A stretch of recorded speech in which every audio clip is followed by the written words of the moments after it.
সময় আমাদের জীবনের সবচেয়ে ইম্পর্টেন্ট জিনিস। আল্লাহ পাক অহেতুক কোনো বিষয় শপথ করবেন না তো। আল্লাহ পাক যখন কোনো কিছুর কসম করেন সবচেয়ে শ্রেষ্ঠ বিষয়ের কসম করেন। তাহলে আমাদের জীবনের সবচেয়ে শ্রেষ্ঠ বিষয় কি? আরো জোরে বলেন। এই সময়টা আপনি একটু ঠান্ডা মাথায় বাসায় গিয়ে চিন্তা করেন। আজকে আদনান ভাই ওয়াজ করে গেছে, আমি একটু চিন্তা করি। আপনার আমার হায়াত সর্বোচ্চ হয়তো 60-70 বছর, আরো হয়তো আল্লাহ বাড়াই দিলে 100 বছর। এর বেশি গড়াইও আমাদের নাই, আছে? এখন আপনার বয়স কত? কারো 20, 25, 30, 40, 50, ঠিক না ঠিক? এখন আপনি বাসায় গিয়ে চিন্তা করে দেখেন, যদি আমাদের হায়াত হয় 60 বছর, আল্লাহ আমাদেরকে যেন দীর্ঘ নেক হায়াত দারাজ করে না, আমিন। আমাদের ভাইদেরকে, বোনদেরকে, ওলামায়ে কেরামকে, আমাদের নেতাদেরকে, সবাইকে আল্লাহ পাক দীর্ঘ নেক হায়াত দারাজ করেন। এখন কথা হচ্ছে, যদি ধরে নেই যে আমাদের হায়াত 60 বছর, আপনার আমার বয়স থেকে কিন্তু 30, 40, 50 বছর অলরেডি চলে গেছে। এখন চিন্তা করবেন যে এই সময় যেটা চলে গেল, এই সময়ের মধ্যে আমি কতটুকু নামাজ পড়েছি, কতটুকু রোজা রেখেছি, যাকাত দিয়েছি কতটুকু, হজ ফরজ হয়েছে করেছি কিনা, দিনের পথে আমার অবদান কি, দিনের পথে আমার অবদান কি, আল্লাহর দিনকে যে আল্লাহ সাহায্য করতে বললেন আমি কি করেছি। এই চিন্তাটুকু বাসায় গিয়ে করেন। এর সাথে এই চিন্তাটাও করেন যে এই 30, 40, 50 বছরে আমরা গুনাহ করলাম কতগুলা, কতদিন নামাজ পড়ি নাই, কতদিন রোজা রাখি নাই, কতদিন সুদ খাইলাম, কতগুলো মেয়ের সাথে আমার সম্পর্ক ভাই, কতগুলো ছেলের সাথে আমি টাঙ্কিবাজি করি, দেবর ভাবি, এখন দেবর ভাবি, তারপর শালিদুল্লাহ ভাই, পরকিয়া কত কি চলতেছে। এই 60-70 বছরে কত পাপ করেছে হিসাব নাই। এই পাপগুলো লিস্ট করেন, দেখেন চোখ দিয়ে পানি ঝরতে থাকবে। আমার কথায় নারাজ হচ্ছেন? এই পাপগুলো লিস্ট করেন, চোখ দিয়ে পানি ঝরবে, আল্লাহ আমাদেরকে মাফ করে দেন। সবাই বলি আমিন। কত কবিরা গুনাহ হয়েছে, কত সগীরা। তবে সন্তুষ্টির কথা এটাই, যদি এটা উপলব্ধি হয় যে না ভুল হয়ে গেছে, আপনি ওযু করে আসেন, 2 রাকাত নামাজ পড়েন, আল্লাহর কাছে ইস্তেগফার করেন, বলেন আস্তাগফিরুল্লাহ আল্লাযী লা ইলাহা ইল্লা হুয়াল হাইয়ুল কাইয়্যুম ওয়া আতুবু ইলাইহি। আল্লাহ পাক এক মুহূর্তে আপনার সব পাপ তো মাফ করে দিবেনই, সব গুনাহকে নেকি দিয়ে পরিবর্তন করে দিবেন ইনশাআল্লাহ। সময়ের কসম বলতে আল্লাহ কি বুঝিয়েছেন ভাই আমার সাথে বলেন? সময়ের গুরুত্ব, সময়ের, আরো আসতে বলেন, সময়ের, বলে আসরি মানে সময়ের কসম, মানে সময়ের গুরুত্ব। আমাদেরকে সময়কে গুরুত্ব প্রদান করতে হবে। আল্লাহ পাক তৌফিক দান করেন। আজকে বাসায় কি করব? হায়াতের হিসাব নিব, কি করেছি এত বছরে, আর কি পাপ করেছি। পাপগুলোর কথা মনে পড়লে তওবা করে ফিরে আসবো ইনশাআল্লাহ। আল্লাহ পাক তৌফিক দান করেন। আর এখন বাকি সময় যতটুকু হায়াত আমাদের বাকি আছে, আমাদের কি কর্তব্য বলেন ভাই? আমাদের কর্তব্য কি এতটুকুই, যেভাবে জীবনযাপন করছি এইটুকুই করব, না আমাদের আরো কোনো কর্তব্য আছে? কথা কি বোঝা যায় না? যায় না। আমাদের কর্তব্য কি বলেন? 1 নাম্বার, আমরা নিজেরা আগে আল্লাহ পাকের কোরআন এবং নবীর সুন্নতের উপর আমল করবো ইনশাআল্লাহ, রাজি আছি? 2, আমাদের পরিবারকে এর উপরে প্রতিষ্ঠা করবো ইনশাআল্লাহ, রাজি আছি? 3, আমাদের সন্তানদেরকে কোরআন সুন্নাহ অনুযায়ী বড় করবো ইনশাআল্লাহ, রাজি আছি? 4, আমাদের অর্থনীতি হবে হালাল কোরআন সুন্নাহ ভিত্তিক, রাজি আছি? 5, আমাদের শিক্ষা হবে কোরআন সুন্নাহ ভিত্তিক, রাজি আছেন? আমাদের সামাজিক যে সিস্টেম এটা হবে কোরআন সুন্নাহ ভিত্তিক, রাজি আছেন? এর উপরে আমি গেলাম না। সমাজ পরিবর্তন হলে উপরটা এমনি পরিবর্তন হয়ে যাবে ইনশাআল্লাহ, অটোমেটিক্যালি। বলে আসরি, সময়ের কসম। আরেকটা বিষয়, সময়ের কসম বলতে আল্লাহ পাক এটাও বুঝিয়েছেন, একটু অতীতের দিকে তাকায় দেখেন। কোন দিকে? অতীতের দিকে, পাস্টের দিকে তাকান, অতীতের দিকে তাকান। যুগ যুগ ধরে একটা সুন্নতের দিকে আপনি তাকান, যে পৃথিবীর শুরু থেকে কিয়ামত পর্যন্ত আল্লাহ পাকের একটা সুন্নত আছে। আল্লাহর সুন্নত কি? আল্লাহর সুন্নত এটা, প্রত্যেক যুগে যুগে যে বা যারাই আল্লাহর বিধান মেনে চলেছে, আল্লাহ পাক তাদেরকে দুনিয়াতেও সমৃদ্ধি দিয়েছেন, পরকালে জান্নাত দিয়েছেন, সুবহানাল্লাহ। আর দুনিয়াতে প্রত্যেক যুগে যুগে যে বা যারাই আল্লাহর বিধান মানে নাই, রাসূলের বিধান মানে নাই, আল্লাহ দুনিয়াতে লাঞ্ছিত করেছেন, পরকালে জাহান্নাম দিয়েছেন। বলেন নাউজুবিল্লাহ। আমার কথা বুঝতে পারলেন ভাই? আরো একবার রিপিট করছি, আল্লাহর সুন্নত কি? আল্লাহর সুন্নত হচ্ছে প্রত্যেক যুগে যুগে যে বা যারাই আল্লাহ এবং তার রাসূলের বিধান মেনে চলেছে, আল্লাহ দুনিয়াতেও সুখী করেছেন, পরকালেও জান্নাত দিয়েছে। প্রত্যেক যুগে যুগে যে বা যারাই দুনিয়াতে আল্লাহ এবং তার রাসূলের বিধান মেনে চলে নাই, দুনিয়াতেও লাঞ্ছনা, পরকালেও বলেন লাঞ্ছনা। এখন একটা এক্সাম্পল দেই, নূহ আলাইহিস সালামের যুগ দেখেন, যারা আল্লাহর বিধান মেনেছে আল্লাহ নাজাত দিয়েছেন, মানে নাই ডুবিয়ে মেরেছেন। ঠিক আছে কথা? মূসার যুগ দেখেন আলাইহিস সালাম, আল্লাহর বিধান মেনেছে, বনু ইসরাইলকে নাজাত দিয়েছেন, মানে নাই ফেরাউনকে ডুবায় মেরেছেন।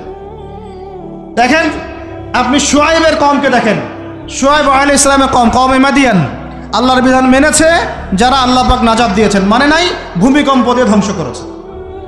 কওমে লূত, কিছু মানুষ বিধান মেনেছে, আল্লাহ নাজাত দিয়েছেন, মানে নাই আল্লাহ রব্বুল আলামিন লূত আলাইহিস সালামের কওমকে একদম আসমানে উঠিয়ে পাথর নিক্ষেপ করে থেতলা করে আবার উল্টা দিকে দাফন করে দিয়েছেন। নাউজুবিল্লাহ। এদের পাপ ছিল, এটা সমকামী ছিল, সমকামী, যে সমকামিতা এখন ছড়িয়ে পড়ছে আপনাদের মধ্যে। নাউজুবিল্লাহ। আল্লাহ পাক আমাদেরকে হেফাজত করেন। একইভাবে নবী সাল্লাল্লাহু আলাইহি ওয়াসাল্লামের যুগ তাকান, এই যে আবু জেহেল, আবু লাহাব, উতবা, শাইবা, রাবিআ, এরা আল্লাহর বিধান মানে নাই, আল্লাহ ধ্বংস করেছেন। আবু বকর, ওমর, ওসমান, আলী রাদিয়াল্লাহু আনহু আজমাইন, তারা মেনেছেন, আল্লাহ দুনিয়াতে সমৃদ্ধি দিয়েছেন, পরকালে জান্নাত। বুঝাতে পারলাম কি ভাই? ওটা আসরি মানে কি বুঝাতে পারলাম? আল্লাহ পাক এই সময়ের কসম করে বলছেন, হে মানুষ শুনো, ইন্নাল ইনসানা লাফি খুসর, সমস্ত মানুষই ক্ষতির মধ্যে আছে। বলেন নাউজুবিল্লাহ। এখানে আল্লাহ পাক একদম আমভাবে সবাইকে বলছেন, সবাই ক্ষতির মধ্যে আছে। মানুষের ক্ষতি কয় প্রকার? আমার সাথে বলেন, মানুষের ক্ষতি দুই প্রকার। কয় প্রকার? মানুষের ক্ষতি কয় প্রকার? এক, ইহকালীন ক্ষতি, দুই, পরকালীন ক্ষতি। এক, ইহকালীন ক্ষতি, দুই, পরকালীন ক্ষতি। ইহকালীন ক্ষতি কি? ইহকালীন ক্ষতি হচ্ছে সূরাতুল রুমের এই আয়াতটা। আল্লাহ পাক বলছেন, বা'দা আউযু বিল্লাহি মিনাশ শাইতানির রাজিম, যাহারাল ফাসাদু ফিল বাররি ওয়াল বাহরি বিমা কাসাবাত আইদিন নাস। আল্লাহ পাক বলছেন, জলে, জলে মানে পানিতে, এবং স্থলে মানে এই যে জমিনে, জলে এবং স্থলে যত বিপর্যয়, অরাজকতা, এই যে আপনারা দেখছেন ফাসাদ, ফিতনা যে ছড়িয়ে পড়ছে, এগুলো মানুষের হাতের কামাই, মানুষের হাতের কামাই। বনভূমি উজাড় করেছে কে? জিন না মানুষ? বলেন। এই পরিবেশ নষ্ট করেছে কে? জিন না মানুষ? বলেন। খাবারে ভেজাল দিয়েছে কে? জিন না মানুষ? অর্থনীতির মধ্যে সুদকে ঢুকিয়েছে, জিন না মানুষ? এই বেপরদামি, জেনা, মাদক কে ছড়িয়েছে? জিন না মানুষ? নামাজ কালাম ছেড়ে দিয়ে পাবজি, ফ্রি ফায়ার নিয়ে কে পড়ে আছে? জিন না মানুষ? বলেন। জিন না মানুষ? আল্লাহর বিধান বাদ দিয়ে শয়তানের বিধান চালু করেছে কে? জিন না মানুষ? যাহারাল ফাসাদু ফিল বাররি ওয়াল বাহরি বিমা কাসাবাত আইদিন নাস, জলে স্থলে যত বিপর্যয়, অরাজকতা, সমস্যা, এগুলো মানুষের হাতের কামাই। বলি নাউজুবিল্লাহ। আমরা যা করব তাই পাবো। আমরা যা করব তাই, মাদক খাচ্ছেন আপনি, আপনাকে ফলভোগ করতে হবে। সুদ খাচ্ছেন আপনি, আপনাকেই ফলভোগ করতে হবে। এই বেহায়ের মতো মেয়েরা চলছে, ওকেই দেখবেন ফলভোগ করতে হবে। মেয়ের সাথে হারাম সম্পর্ক করছেন, আপনাকে ফলভোগ করতে হবে। যে যে পাপ করবে তাকে তার ফল ভোগ করতেই হবে। আল্লাহ পাক আমাদেরকে হেফাজত করেন, মাফ করেন। আমি তাহলে মানুষের একটা ক্ষতি পেলাম, ইহকালীন ক্ষতি। কি ক্ষতি ভাই? আর দুই নাম্বার হচ্ছে পরকালীন ক্ষতি। পরকালীন ক্ষতি কেমন? এবার বোঝেন। এই যে আমরা নিশ্চিন্তে ঘুমাই, সারা জীবন 30, 40, 50 বছর নিশ্চিন্তে কাটাচ্ছি, কোনো ফিকির নাই, নিজের পরিবারের, সমাজের, রাষ্ট্রের, উম্মার কোনো ফিকির নাই, অথচ এই মানুষের সামনে অপেক্ষা করছে মৃত্যু। জি, আজকে থেকে 100 বছর পরে আমাদের মধ্যে কেউ থাকবে না পৃথিবীতে, এটাই সত্য। তারপরে আছে কবরের সওয়াল জবাব, তারপরে মিজান, এই পুলসিরাত, পুনরুত্থান, জান্নাত, জাহান্নাম, এগুলো আমাদের সামনে অপেক্ষা করছে। আর সেই মানুষ নিশ্চিন্তে বসে বসে মেয়ের সাথে টাঙ্কি মারে। সেই মানুষ বাইক নিয়ে একটা মেয়েকে নিয়ে ঘুরছে। সেই মেয়ে একটা ছেলের সাথে চটপটি ফুচকা খায়। সেই লোক আল্লাহর বিধানকে সরাই দিয়ে শয়তানের বিধান চালু করা শুরু করল। সেই ব্যক্তি সুদ খাচ্ছে। সেই ব্যক্তি ট্রান্সজেন্ডার এই মতামত প্রমোট করতেছে। হ্যাঁ, সেই ব্যক্তি শিক্ষার মধ্যে ইসলাম বিদ্বেষী বিষয় ঢুকাই দিল। অথচ এই মানুষের সামনে পরকাল অপেক্ষা করছে। একদম টেনে হিসড়ে আল্লাহ পাক সামনে নিয়ে দাঁড় করাবেন, দাঁড় করে জিজ্ঞাসা করবেন। তাহলে আমরা কত অপদার্থ, কত বোকা, আমরা কি বুঝতে পারছি ভাই? একটু বুঝতে পারছেন কি? আল্লাহ পাক সূরা আহজাবে এটাও কিন্তু বলেছেন যে ইন্নাল ইনসানা যালুমান জাহুলা ওয়া লাকাদ আরাদনাল আমানাতা আলাস সামাওয়াতি ওয়াল আরদি ওয়াল জিবালা ফাআবাইনা আন ইয়াহমিলনাহা ওয়া আশফাকনা মিনহা ফাহামালাহাল ইনসান। সুবহানাল্লাহ, শুকরিয়া, আল্লাহ পাক মনে করাই দিয়েছেন। আরেকটা যদি না বলতে পারতাম মনের মধ্যে একটা অতৃপ্তি থেকে যাইতো। আল্লাহুম্মা লা ইলমা লানা ইল্লা মা আল্লামতানা ইন্নাকা আনতাল আলিমুল হাকিম। আলহামদুলিল্লাহ। আরেকটার অর্থ শুনেন, মানুষ যে জালেম, জাহেল, আমরা যে অপদার্থ, আল্লাহ পাক কি বলছেন শুনুন। আল্লাহ বলছেন ওয়ালাকাদ আরাদনাল আমানাতা আলাস সামাওয়াতি ওয়াল আরদি ওয়াল জিবাল, আমি ইসলামের এই আমানত, শরিয়াত, কোরআন হাদিসের এই যে আমানতটা, এটা আসমান সমূহকে দিতে চেয়েছিলাম, তোমরা কি নিবা? আমি জমিনকে দিতে চেয়েছিলাম, তোমরা নিবা? আমি পাহাড়কে দিতে চেয়েছিলাম, তো আমানত কি নিবা? ফাআবাইনা, তারা বলেছে না, নিতে পারবো না। ওয়া আশফাকনা মিনহা, তারা অক্ষমতা প্রদর্শন করেছে। ফাহামালাহাল ইনসান, মানুষ সেই আমানতটা কাঁধের মধ্যে বহন করেছে। আমরা সেই আমানত কি করেছি ভাই? কাঁধে বহন করেছি। আল্লাহ পাক বলছেন ইন্নাল ইনসানা যালুমান জাহুলা, মানুষ কত জালেম, মানুষ কত জাহেল। আমাদের সামনে পরকালীন এই কঠিন জবাবদিহিতা অপেক্ষা করছে। এরপরে আমাদের জীবন যেমন পদ্ধতি দেখলে মনে হয় যে আমাদের মধ্যে আর গরু ছাগলের মধ্যে কোনো পার্থক্য নেই। কেন? গরু ছাগলের কাজ কি? খাবে, ইস্তেঞ্জা করবে আর সহবাস করবে, বাস। আমাদের এখন এই তিনটা কাজ, কি খাবো আর কোন টাইলস ফিটিং বাসায় পায়খানা করব আর কতগুলো বাচ্চা পয়দা করতে হবে, বাস, দ্যাটস অল। এর বাইরে আমাদের চিন্তা কোথায়? আচ্ছা, এবার আসেন, সময়ের কসম বুঝতে পারলেন? ইন্নাল ইনসানা লাফি খুসর বুঝতে পারলেন? আচ্ছা, আল্লাহ পাক এবার আমাদেরকে বলছেন, আচ্ছা ঠিক আছে, 4টা গুণ অর্জন করো। কয়টা ভাই? একটু বসেন, সবর করেন, আমরা অনেক লম্বা আলোচনা করব না, আমরা বুঝতে পারছি রাত অনেক গভীর হচ্ছে, আমরা সংক্ষিপ্ত করবো ইনশাল্লাহ। আমার সাথে বলেন, কয়টা গুণ অর্জন করব? আল্লাহ পাক বলছেন এই 4টা গুণ যারা অর্জন করবে তারা ওই ক্ষতি থেকে বেঁচে থাকবে ইনশাল্লাহ। সুবহানাল্লাহ। দুনিয়াতেও তারা সফল হবে, পরকালেও সফল হবে ইনশাআল্লাহ। আল্লাহ বলছেন ইল্লাল্লাযীনা আমানু, তারা নয় যারা এক ঈমান এনেছে, তারা ক্ষতির মধ্যে নাই, যারা ঈমান এনেছে। 2 ওয়া আমিলুস সলিহাত, সৎ আমল সম্পাদন করেছে। কি আমল? সৎ আমল। তারপরে ওয়া তাওয়াসাউ বিল হক, পরস্পরকে সত্যের উপদেশ দিয়েছে। কিসের উপদেশ? সত্যের। 4 ওয়া তাওয়াসাউ বিস সবর, এবং পরস্পরকে ধৈর্যের উপদেশ দিয়েছে। কয়টা বললাম বলেন তো ভাই? আমার সাথে বলেন। 1 নাম্বার কি? যারা, আপনারা কি হাসি তামাশা করতে আসছেন এখানে? এটা ক্লাসের মতো মনে করেন, এটা একটা ক্লাসের মতো মনে করেন। ট্রেডিশনাল ওয়াজ মাহফিল বাদ দেন, ওই সুর গল্প কেচ্চা কাহিনী বন্ধ করেন, কিছু শিখেন। 4টা গুণাবলী অর্জন করলে ক্ষতি থেকে বাঁচতে পারবো, অন্যথায় কোনো সুযোগ নাই। যত বড় ফকিহ হন, আলেম হন, মুহাদ্দিস হন, মুফাসসির হন, পলিটিক্যাল নেতা হন, কোনো লাভ নাই, কিচ্ছু হবে না পরকালে, একদম নাজাতের রাস্তা বন্ধ যদি 4টা গুণাবলী অর্জন না করতে পারি। কয়টা ভাই? 1 নাম্বার ইল্লাল্লাযীনা আমানু, যারা ইমানদার হয়েছে। 1 নাম্বার কি? ইমানদার হয়েছে, পাক্কা ইমানদার হয়েছে। 2 নাম্বার ওয়া আমিলুস সলিহাত, সৎ আমল করেছে। কি আমল? ওয়া তাওয়াসাউ বিল হক, হকের দাওয়াত দিয়েছে। কিসের দাওয়াত? 4 নাম্বার ওয়া তাওয়াসাউ বিস সবর, ধৈর্যের দাওয়াত দিয়েছে, ধৈর্যের উপদেশ। কিসের উপদেশ? এটা কি শুধু একজন ব্যক্তির উপরে বর্তাবে না সবার উপর দায়িত্ব? এই সূরায় কি শুধু আলেমদেরকে উদ্দেশ্য করা হচ্ছে? শুধু মুফাসসিরদেরকে, শুধু মুহাদ্দিসদেরকে, শুধু বক্তাদেরকে, নাকি সবাইকে? এই সবাই মিলে যখন এই 4টা গুণাবলী অর্জন করবেন, দেখবেন ইনশাআল্লাহ দুনিয়াতেও বিজয় আমাদের, পরকালে আমাদের ইনশাআল্লাহ। এবার একটু ব্যাখ্যা করে, সংক্ষিপ্ত করে। ঈমান মানে কি? ঈমান অর্থ কি? বিশ্বাস। ঈমানের পিলার কয়টা? ঈমানের স্তম্ভ, পিলার কয়টা? বলেন 6টা। কয়টা? আমার সাথে বলেন কয়টা? 1 নাম্বার আল্লাহ বিশ্বাস। কোথায় বিশ্বাস? এক আল্লাহ বিশ্বাস, আল্লাহ ছাড়া কোনো মাবুদ নাই, এবং আল্লাহর তাওহীদে বিশ্বাস, শিরক থেকে দূরে থাকা। 2 আল্লাহ পাকের মালায়েকা, ফেরেশতা মণ্ডলীতে বিশ্বাস। ফেরেশতায় বিশ্বাস করি তো ইনশাল্লাহ। এই জায়গাটাতে ফেরেশতারা আছেন, বিশ্বাস করেন? আমাদের দু কাঁধে ফেরেশতা আছেন, বিশ্বাস করেন? আপনি যখন আয়াতুল কুরসি পড়ে ঘুমান তখন একজন ফেরেশতা আপনাকে পাহারা দেন, বিশ্বাস করেন? সুবহানাল্লাহ, সুবহানাল্লাহ। এরকম অগণিত অসংখ্য ফেরেশতা আছে আল্লাহ পাকের। কতগুলা? এই আরশে আজিম, এই আমরা বলি আরশে আজিম, নিচে একটা জায়গা আছে সপ্তম আসমানের উপরে, তার নাম হলো বাইতুল মামুর। কি নাম?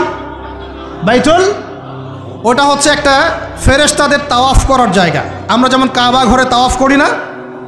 করি না? কারা কারা করেছেন হাত তোলেন। মাশাআল্লাহ, মাশাআল্লাহ। আল্লাহ পাক আরও বেশি করার তৌফিক দান করেন, আর যারা করে নাই তাদেরকেও তৌফিক দান করেন।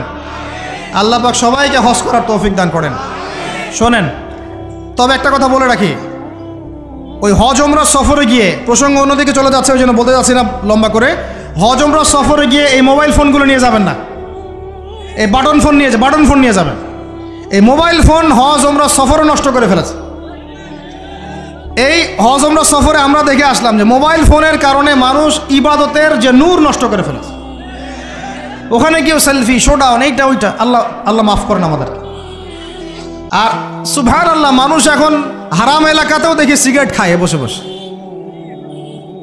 হ্যাঁ, হারামের বাইরে, মসজিদ নববীর বাইরে আমি তো দেখেছি এক মহিলাকেও সিগারেট খাইতে। মানুষের সাইকোলজি এমন হয়ে গেছে এখন যে নববী হারাম এগুলোর পাশে বসে মানুষ সিগারেট খাচ্ছে, স্মোক করতেছে। আপনারা যারাই সফরে গিয়েছেন বা যাবেন ভবিষ্যতে, এই ফোন আর এই জিনিসগুলো আপনারা কখনো, খবরদার এগুলো কখনো করতে যাবেন না। সিগারেট তো এমনিতেই খাবেন না, বলছি মোবাইল ফোনও নিয়ে যাবেন না, এই স্মার্টফোনটা নিয়ে যাবেন না। যে ফোনটাতে বাটন কথা বলা যায় এতটুকু নিয়ে যাবেন। যদি নিয়ে যেতেই হয় এটাকে হোটেলে বা কোথাও রেখে আসবেন, ইবাদতের মধ্যে এটা নিয়ে যাবেন। যাই হোক, ওইদিকে যাচ্ছি না, ওইটা অন্য প্রসঙ্গ। যেটা বলতে চাচ্ছিলাম যে আল্লাহ পাকের অগণিত ফেরেশতা আছেন। এই ফেরেশতাদের তাওয়াফের জন্যে আল্লাহ পাক একটা ঘর বানিয়েছেন, তার নাম বাইতুল মামুর। কি নাম? তো এই বাইতুল মামুরে যে ফেরেশতা একবার তাওয়াফ করে, কয়বার ভাই? সে আর কিয়ামত পর্যন্ত তাওয়াফের সুযোগ পাবে না। বলেন সুবহানাল্লাহি ওয়া বিহামদিহি সুবহানাল্লাহিল আযীম। তাহলে আপনি কি বুঝতে পারলেন আল্লাহর ফেরেশতার সংখ্যা কত? যে একবার তাওয়াফ করেছে সে কিয়ামত পর্যন্ত আর সুযোগ পাবে না। চিন্তা করা যায়। এখন ইমানের পিলার কয়টা বললাম ভাই? এক নাম্বার কিসে বিশ্বাস? আল্লাহ বিশ্বাস করি তো নাকি? তা আল্লাহ বিশ্বাস করলে যুবকরা এখন আত্মহত্যা করে কেন? বলেন, আল্লাহ বিশ্বাস যদি করেন তাহলে রেজাল্ট খারাপ হলে আত্মহত্যা করেন কেন? আল্লাহ আপনার তাকদির লিখেন নাই? আল্লাহ বিশ্বাস করলে আপনি চাকরি পাচ্ছেন না, হতাশ কেন? আল্লাহ যদি বিশ্বাস করবেনই তাহলে আপনি মেয়ের পিছনে জীবন নষ্ট করছেন কেন? আল্লাহতে যদি বিশ্বাস থাকেই তাহলে নামাজ নাই কেন? আল্লাহ যদি বিশ্বাস করেনি আলহামদুলিল্লাহ, তাহলে যাকাত দেন না কেন? তাহলে দিনের জন্য কোনো ফিকির নাই কেন? দিনই এলেম অর্জন কেন করেন না? কেন কোরআন তেলাওয়াত করা শেখেন না? কথাগুলো কি কষ্ট পাচ্ছেন? একটু পান। আমি দোয়া করি একটু যেন আপনি কষ্ট পান, এবং এই কষ্টটা যেন আপনাকে আল্লাহর দিকে নিয়ে আসে। এই কষ্টটাই যেন আপনাকে আল্লাহর দিকে নিয়ে আসে। আল্লাহ তৌফিক দান করেন, আমিন। সবসময় নরম ওয়াজে কাজ হয় না, সবসময় নরম কথা বলে কাজ হয় না। আমাদের কাছে আবু বকর রাদিয়াল্লাহু আনহুর সুন্নতও আছে, ওমর ইবনুল খাত্তাবের সুন্নতও আছে। আল্লাহ পাক আমাদেরকে তৌফিক দান করেন, আমিন। তাহলে ভাই আল্লাহ বিশ্বাস করবো তো ইনশাআল্লাহ? তাহলে এক কথায় আল্লাহর কোনো হুকুম ছাড়া যাবে না। রাজি? আল্লাহ পাকের কোনো হুকুম হাকাম ছাড়বো না ইনশাআল্লাহ। রাজি আছেন? আল্লাহ তুমি কবুল করো, আমিন। দুই, আল্লাহ পাকের ফেরেশতা মণ্ডলীতে বিশ্বাস করি তো ইনশাআল্লাহ? ফেরেশতায় বিশ্বাস করলে গোপন পাপ কিভাবে করতে পারি? ফেরেশতায় বিশ্বাস করলে বাথরুমে পাপ করেন কিভাবে? ফোনের মধ্যে পাপ করেন কিভাবে? গোপনে মেয়ের সাথে পাপ করেন কিভাবে? গোপনে পরকিয়া করেন কিভাবে? যদি আল্লাহকে আমরা, আল্লাহর ফেরেশতার বিশ্বাস থাকেই, তাহলে আমাদের এই ফেরেশতারা লিখছে না সব কিছু? লিখছে না? আল্লাহ পাক আমাদেরকে বিশ্বাস করার মতো করার তৌফিক দান করেন। হাদিসে জিবরিল সহিহ মুসলিমে আছে এবং মিশকাতে আছে। হাদিসে জিবরিলের মধ্যে নবী সাল্লাল্লাহু আলাইহি ওয়াসাল্লাম বলেছেন, আন তা'বুদাল্লাহা কাআন্নাকা তারাহ ফাইন লাম তাকুন তারাহু ফাইন্নাহু ইয়ারাক। শোনো মুসলমানরা, তুমি এমনভাবে আল্লাহর ইবাদত করো যেন তুমি আল্লাহকে দেখছো। আর যদি তুমি আল্লাহকে দেখতে না পারো তাহলে জেনে রাখবা আল্লাহ তোমাকে দেখছেন। এই বিশ্বাসটার নাম হলো ইহসান। কি নাম? ইহসান। এই ইহসানের সাথে ইবাদত করলে আমাদের মধ্যে সবসময় আল্লাহ কনসিয়াসনেস থাকবে। আল্লাহর ফেরেশতারা লিখছেন, আল্লাহ দেখছেন। অতএব প্রকাশ্য গোপনে আমার দ্বারা পাপ করা সম্ভব না। এরপরে পাপ হতে পারে কি না? হতে পারে না? পারে না? যদি পাপ হয়ে যায় কি করবেন? হতাশ হয়ে যাবেন না। যতবার পাপ হবে 2 রাকাত নামাজ, যতবার পাপ হবে ওযু করে 2 রাকাত নামাজ, ইনশাআল্লাহ আল্লাহ পাক পাপ মাফ করে দিবেন ইনশাআল্লাহ। তাই বলে আল্লাহ পাকের এই দয়ার সুযোগ নিয়ে পাপ করতেই থাকবেন এমন না। দয়ার সুযোগ নিয়ে পাপ করতেই থাকবেন এমনটা নয়। আল্লাহ পাক যেমন গফুর রহিম, আল্লাহ পাক তেমনি শাদীদুল ইকাব। আল্লাহ পাক যেমন রহমান রহিম, পরম করুণাময় অসীম দয়ালু, আল্লাহ পাক তেমনি কঠিন শাস্তিদাতাও বটে। ঠিক আছে? 2 নম্বর পিলার মালায়েকায় বিশ্বাস। 3 নম্বর ওয়া কুতুবিহি, আল্লাহ পাকের সমস্ত আসমানি কিতাবে বিশ্বাস করব। রাজি আছি তো ইনশাআল্লাহ? তাহলে কোরআন পড়া শিখবো তো ইনশাআল্লাহ? তেলাওয়াত, আরবি ভাষা, আরবি ব্যাকরণ, তাফসীর এতটুকু শিখতে হবে। আল্লাহ পাক তৌফিক দান করেন। ওয়া রুসুলিহি, আল্লাহ পাকের সমস্ত রাসূলে বিশ্বাস করব তো ইনশাআল্লাহ? আমরা কি শুধু নবী মুহাম্মদকে বিশ্বাস করি সাল্লাল্লাহু আলাইহি ওয়াসাল্লাম, না সমস্ত রাসূলকে বিশ্বাস করি? বলেন, কনসেপ্ট ক্লিয়ার করেন। আচ্ছা, আরেকটা কথা, আমাদের নবীজির পরে কি আরো নবী আসতে পারে? তো অনেক মানুষ যে বলছে যে গোলাম আহমেদ কাদিয়ানীও নবী, বাংলাদেশে যে এগুলোর সংখ্যা দিন দিন বাড়ছে, তা আমাদের কোনো ভূমিকা নাই কেন? আমাদের কি মনে হয় যে আল্লাহ পাক আমাদেরকে ধরবে না? শোনেন, যাদের প্রত্যক্ষ মদতে আর পৃষ্ঠপোষকতায় বাংলার মাটিতে এগুলো ছড়াচ্ছে, আল্লাহ পাক এক একজন জালেমের কঠিন হিসাব নেবেন ইনশাআল্লাহ। আর আমরা তো অজ্ঞ হলাম কিভাবে? ঈসাই মুসলিম আবার কি? মুসলমানদের মধ্যে কোনো ঈসাই মুসলিম বলে কোনো শব্দ নাই। আমাদের কালিমা স্পষ্ট, লা ইলাহা ইল্লাল্লাহ, আল্লাহ ছাড়া কোনো মাবুদ নাই, মুহাম্মাদুর রাসূলুল্লাহ, মুহাম্মদ সাল্লাল্লাহু আলাইহি ওয়াসাল্লাম আল্লাহ পাকের সর্বশেষ নবী। তারপর লা নবিয়্যা বা'দা, তারপরে কোনো নবী আসবে না। হ্যাঁ, ঈসা ইবনে মারইয়াম আসবেন। তিনি আসবেন কখন? দাজ্জালকে হত্যা করার জন্য। নবী হিসেবে নন, তিনি আসবেন কি হিসেবে? উম্মাহ হিসেবে। আল্লাহ রাব্বুল আলামিন আমাদের একদম আকীদা পরিষ্কার করে রাখেন ইনশাআল্লাহ। আর এই ধরনের দাওয়াত যদি দিতে কেউ আসে, একটা চল লাগাই দিবেন ধরে। তারপর কি হবে দেখা যাবে। একদম কষে থাপ্পড় লাগাই দিবেন একটা। মুহাম্মদ সাল্লাল্লাহু আলাইহি ওয়াসাল্লামের উম্মত হয়ে থাকলে এদেরকে একদম সুযোগ দিবেন না আপনি। আমার নবীর পরেও নবী আসবে এমন মতবাদ প্রচার করতেছেন, নাউযুবিল্লাহ। ওলামায়ে কেরাম বাংলার জমিনে থাকতে এটা কখনো সম্ভব হবে না ইনশাআল্লাহ। এদের যত পণ্য আছে, এগুলো একটা পণ্য ব্যবহার করবেন না কখনো। লিস্ট করে দেখবেন কোন কোন পণ্য এদের। আমি এগুলো বলতে চাচ্ছি না পাবলিকলি। সচেতন হন, ইমান কোন দিক দিয়ে বের হয়ে চলে গেল, আল্লাহ পাক আমাদেরকে মাফ করেন। নবীজি এই যুগের কথাই বলছিলেন সম্ভবত, যে ইউসবিহুর রাজুলু মুমিনান ওয়া ইউমসি কাফিরান, একজন ব্যক্তি সকাল করবে মুমিন অবস্থায়, সন্ধ্যা হবে কাফের অবস্থায়। আস্তাগফিরুল্লাহ। ওয়া ইউমসি মুমিনান ওয়া ইউসবিহু কাফিরান, সন্ধ্যা করবে মুমিন অবস্থায়, সকাল হতে হতে কাফের হয়ে যাবে। ইয়াবিউর রাজুলু দীনাহু লিআরদিদ দুনিয়া, দুনিয়ার সামান্য স্বার্থে মানুষ তার দিনকে বিক্রি করে দিবে। বাংলার গ্রামে গ্রামে এখন এই যে খ্রিস্টান মিশনারিদের তৎপরতা দেখা যাচ্ছে। মানুষকে, মুসলমানদেরকে খ্রিস্টান বানানো হচ্ছে টাকার প্রলোভন দিয়ে, চিকিৎসা সেবার প্রলোভন দিয়ে। আপনারা কি দেখেও না দেখার ভান করছেন? শুনেও না শোনার ভান করছেন? যাদের প্রত্যক্ষ মদত এগুলো হচ্ছে, আল্লাহ পাকের কাছে জবাব দেওয়ার জন্য প্রস্তুত হয়ে যান আপনারা। দুনিয়াতে হয়তো কিছু হবে না, কেউ কিছু করতে পারবে না, কিন্তু কাল কিয়ামতে কে ছাড়ে আপনাকে তাই দেখে নেব আমরা ইনশাআল্লাহ। বিশ্বাস করেন, ওমর রাদিয়াল্লাহু আনহু বলছেন, যে কোরআন হাতে নিয়ে বলছি আমি, ওমর ইবনুল খাত্তাব রাদিয়াল্লাহু আনহু একদিন তার উটের ময়লা পরিষ্কার করছেন, যখন তিনি অর্ধেক বিশ্বের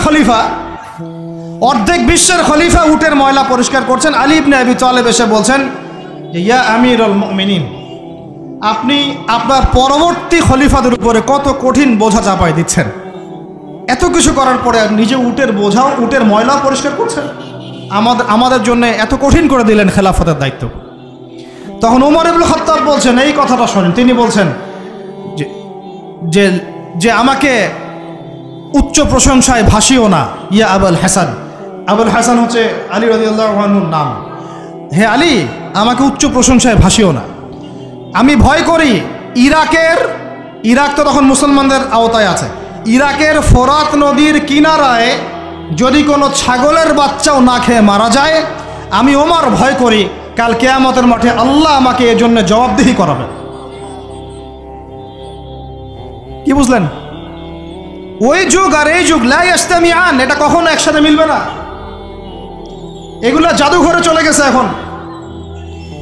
তিনি বলছেন ওমর রাদিয়াল্লাহু আনহু, যিনি জান্নাতের সার্টিফিকেট প্রাপ্ত মানুষ, যার জান্নাতের ঘর আল্লাহ রসুল দেখে এসেছেন, তিনি বলছেন যে আমি ভয় করি ইরাকের ফোরাত নদীর কিনারায় কোনো মেষপালক বা ছাগলের বাচ্চা, মেষ শাবক, তারাও যদি না খেয়ে পানির পিপাসায় মারা যায়, আমি ওমর ভয় করি কাল কিয়ামতের মাঠে আল্লাহ আমাকে জবাবদিহি করাবে। আর কিছু বলতে হবে আপনাদেরকে? ব্যাস, যার মধ্যে নফসের মধ্যে নূর আছে তার জন্য উপদেশ যথেষ্ট। ফাযাক্কির ইন্নামা আনতা মুযাক্কির, তুমি উপদেশ দাও, তুমি শুধু উপদেশ দাতা। লাস্তা আলাইহিম বিমুসাইতির, তুমি কারো প্রতি দারোগা নও। ফাযাক্কির ইন নাফাআতিয যিকরা, যদি উপদেশ কাজে আসে উপদেশ দিয়ে যাও। সায়াযাক্কারু মান ইয়াখশা, যে আল্লাহকে ভয় করে সে ইনশাআল্লাহ অতি শীঘ্রই লাইনে চলে আসবে। আল্লাহকে ভয় করো, বাস আমাদের কাজ এতটুকুই, এর বেশি আমাদের কোনো দায়িত্ব নাই। এখন শোনেন, যে কথা বলতে এতদূর চলে আসলাম, মুহাম্মদ সাল্লাল্লাহু আলাইহি ওয়াসাল্লামের পরে আর কোনো নবী আছে? আকীদা স্পষ্ট থাকবে তো ইনশাআল্লাহ? এবার আসেন, ওয়া কুতুবিহি বলতে আমরা সমস্ত কিতাবে বিশ্বাস করি, ওয়া রুসুলিহি বলতে আমরা সমস্ত আম্বিয়া কেরামে বিশ্বাস করি। ওয়াল ইয়াউমিল আখির, 5 নম্বরটা কি ভাই? ওয়াল ইয়াউমিল আখিরাতের জীবনে আমরা বিশ্বাস করি। আখিরাতে যদি বিশ্বাস করি তাহলে আমাদের দ্বারা দুনিয়াকে সর্বোচ্চ অগ্রাধিকার দেওয়া সম্ভব না।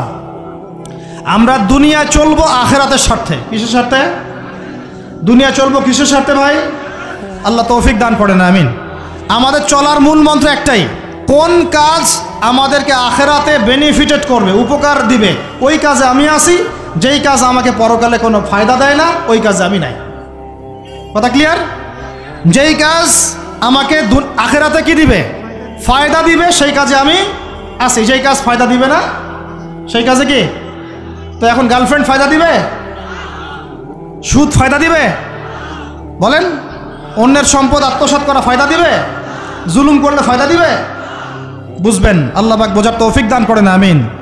6 নম্বরটা হচ্ছে ওয়া আন তুমিনা বিল কদরি খাইরিহি ওয়া শাররিহি, তাকদীর বা ভালো মন্দের এই ফয়সালার প্রতি, আল্লাহর পক্ষ থেকে ফয়সালার প্রতি তুমি বিশ্বাস করবে। এই 6টা হলো পিলার। 6 নম্বর পিলারটা কি ভাই? তাকদীর বা ভাগ্যে বিশ্বাস করা, করি কি না? এইখানে আপনাদের সাথে আমার কথা, তাকদীর বা ভাগ্যে বিশ্বাস করলে রিজিক নিয়ে এত পেরেশান হওয়ার কিছু নাই। তাকদীর ভাগ্যে বিশ্বাস করলে এই যে ছোটোখাটো বিপদ আপদ বালা মুসিবত আসতেছে আমাদের জীবনে, আসতে আসে না, এইগুলোতে বিচলিত হওয়ার কিছু নাই, কিচ্ছু নাই। আমার তাকদীরে যা লেখা হয়েছে আল্লাহ পাক ছাড়া এটা কেউ বদলাতে পারবে না। আপনার আমার তাকদীরে যদি লেখা থাকে যে আমাদের হাতে আল্লাহর জমিনে আল্লাহর কালিমার পতাকা প্রতিষ্ঠিত হবেই, কোনো শক্তি ঠেকাতে পারবে না ইনশাআল্লাহ। আর যদি না লেখা থাকে তাহলে সারা দুনিয়া মিলেও আমার কোনো উপকার করতে পারবে না। আমরা আল্লাহর প্রতি পূর্ণ তাওয়াক্কুল করি, পূর্ণ বিশ্বাস রাখি ইনশাআল্লাহ। আর এটাও বিশ্বাস করি ইনশাআল্লাহ তাআলা আল্লাহ পাক আমাদের হাতে আল্লাহর জমিনে দিন কায়েম করাবেন ইনশাআল্লাহ তাআলা। কেউ আটকাতে পারবে না ইনশাআল্লাহ তাআলা, যদি আল্লাহ পাক আমাদের সাথে থাকেন। এখন আল্লাহ কার সাথে থাকবেন? ওই যে শুরুতে বলেছি, ইন তানসুরুল্লাহ ইয়ানসুরুকুম, যে আল্লাহর দিনকে সাহায্য করে আল্লাহ তার সাথে থাকবে ইনশাআল্লাহ। কথা ঠিক আছে ভাই? আচ্ছা, আর বেশ বাড়ালাম না। এবার আসেন, 1 নম্বর বুঝলেন, ইমানদার হতে হলে এইরকম ইমানদার হতে হবে। কয় পিলার ভাই?